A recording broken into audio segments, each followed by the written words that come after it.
حامدا ومصليا اما بعد. محترم سامعین اور حاضرین گرامی،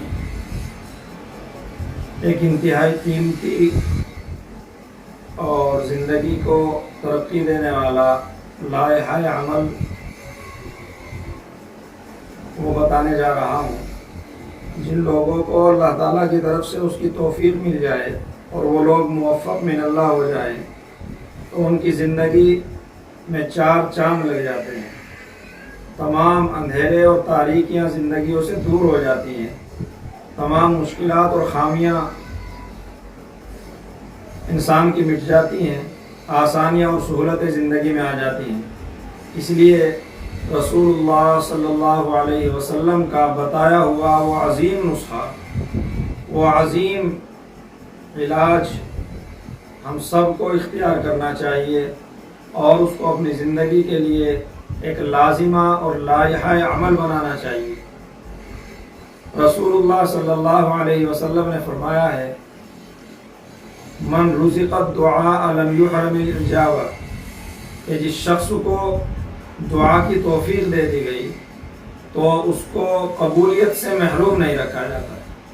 خود اللہ تعالیٰ انسان کو دعا کی توفیق دیتے ہیں اور جس کو توفیق مل جاتی ہے وہ دعا کرتا ہے، بعدہ اس کی دعا قبول ہوتی ہے اور انسان اپنی زندگی میں تمام تر محامد کو حاصل کر لیتا ہے، تمام رذائل سے چھٹکارا پا لیتا ہے، تمام تر سہولتیں اس کو حاصل ہو جاتی ہیں، تمام مشکلات سے وہ نجات پا جاتا ہے.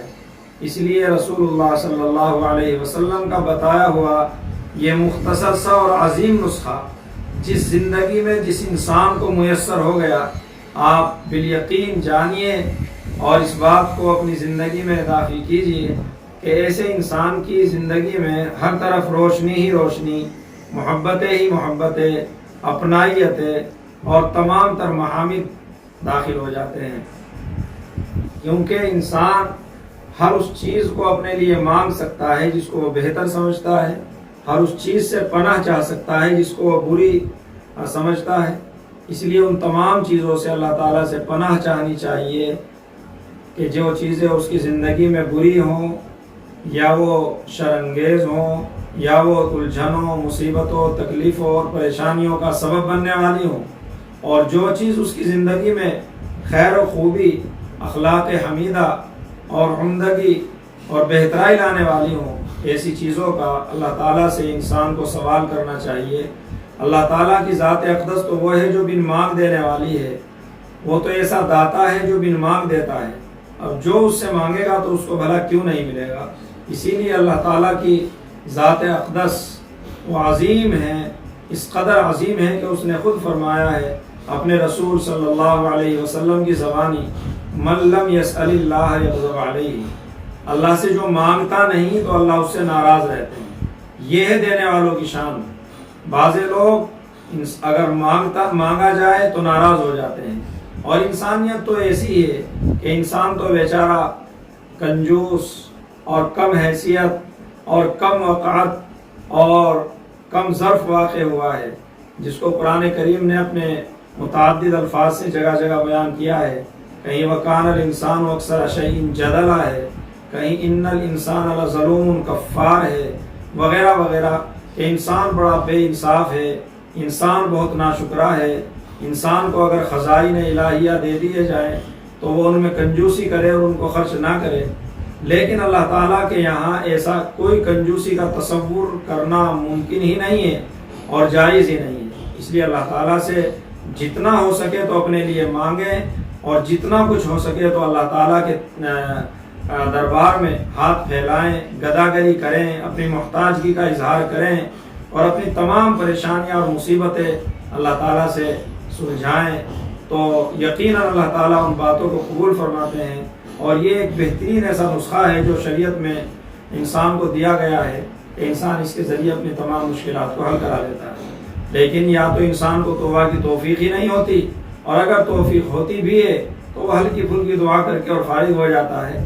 حالانکہ دعاؤں سے ایک ایسی دلچسپی ہونی چاہیے اور ان کے لیے خاص ایسا وقت مقرر کیا جانا چاہیے کہ جس میں انسان گھنٹوں گھنٹوں اللہ تعالیٰ سے باتیں کرے، اپنی احتیاج اس کے سامنے رکھے اور اس کی ذات کریمی سے اپنے مطالب اور مقاصد حل کرنے کی کوشش کرے، تو انسان اپنی زندگی میں ہر طرح کی نعمتیں داخل کر سکتا ہے، ہر طرح کے شرور و فتن اور برائیوں سے بچ سکتا ہے۔ دوسری بات، دعا کے لیے کوئی خاص وقت بھی شرط نہیں، دعا کے لیے ہاتھ اٹھانا بھی شرط نہیں، دعا کے لیے باوضو ہونا، قبلہ رو ہونا، بیٹھنا بھی شرط نہیں، بلکہ دعا کے لیے زبان کھولنا بھی شرط نہیں۔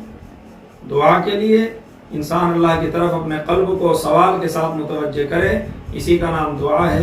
باوضو ہو یا نہ ہو، قبلہ رو ہو یا نہ ہو، بلکہ وہ پاک بھی ہو یا نہ ہو، چاہے بے غسل ہی ہو، اور ہاتھ اٹھائے یا نہ اٹھائے، بیٹھنا بھی شرط نہیں، چاہے وہ چل ہی رہا ہو، چاہے وہ دوڑ ہی رہا ہو، جس حال میں بھی اللہ تعالیٰ کو پکارے گا تو ادعونی استجب لکم، تم مجھے پکارو میں تمہاری پکار کو قبول کروں گا۔ تو دعا ایک ایسا سہل اور آسان نسخہ ہے جس کے لیے شرط بھی کچھ نہیں، اور وہ انسان ہر وقت اللہ تعالیٰ سے مانگ سکتا ہے۔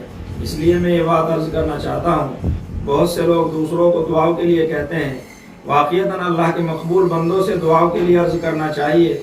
جو بندہ اللہ کے جتنے قریب ہوتا ہے اللہ اس کی زیادہ سنتے ہیں، لیکن اپنے دل سے جو بات زیادہ اپنے دل سے نکلتی ہے وہ زیادہ مؤثر رہتی ہے، اور انسان اپنے دل کی باتیں اگر اللہ تعالیٰ کے سامنے رکھے تو وہ زیادہ اچھے سے رکھ سکتا ہے۔